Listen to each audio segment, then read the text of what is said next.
tell me, where does the passion come from, right? Like, I'm listening to you talk, and you're very, very passionate and excited about art and what you're doing. Where does that come from? Where does that stem from? It just stems from because one thing about art is that any idea that you have in art, anything that's going on in your brain, you can show everybody else. If you have some people, you have a lot of people who wake up out of a dream and it's like, man, I just had this amazing dream about this idea. You can bring that idea into fruition. You can bring it to pass. You can literally put it out on a canvas. You can literally upload it to YouTube. There's so many ways, so many different platforms where you can bring your ideas to life. It's just your imagination. All you need is an imagination. That's it. And everything else, you just got to put your best foot forward.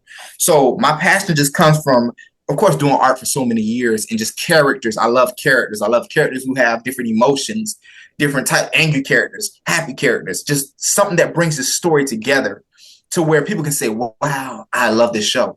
And that's what I'm going to do is bring forth this. The show is called Malaplanet. That's the name of the show.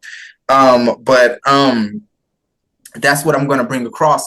And, there's so many things that I want. There's so many places I want this show to go, that I know it will. But the passion just comes from constantly seeing these things as a child, seeing these storylines, seeing different cartoons, and saying, I want to do that. I want to make people feel how I felt watching these cartoons. I know I can draw. I know I can animate a little bit. I ain't gonna act like I'm the best animator in the world, but I can, what I'm saying? I put frames together, you know what I mean? I Yeah, can in betweens and stuff like that. So, that's where it comes from. I'm ready to get to work. yeah.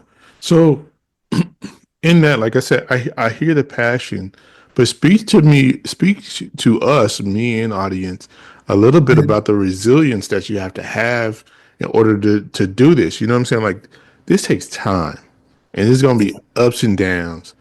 There's gonna be some hurdles. There's gonna be some that didn't land the way I wanted it to land. You know what I'm saying? Like, there has to be some resilience that comes with this.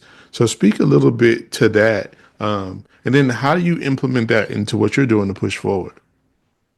Um, I just know that I already knew coming into this that anything that's worth getting is not going to be made easy for you.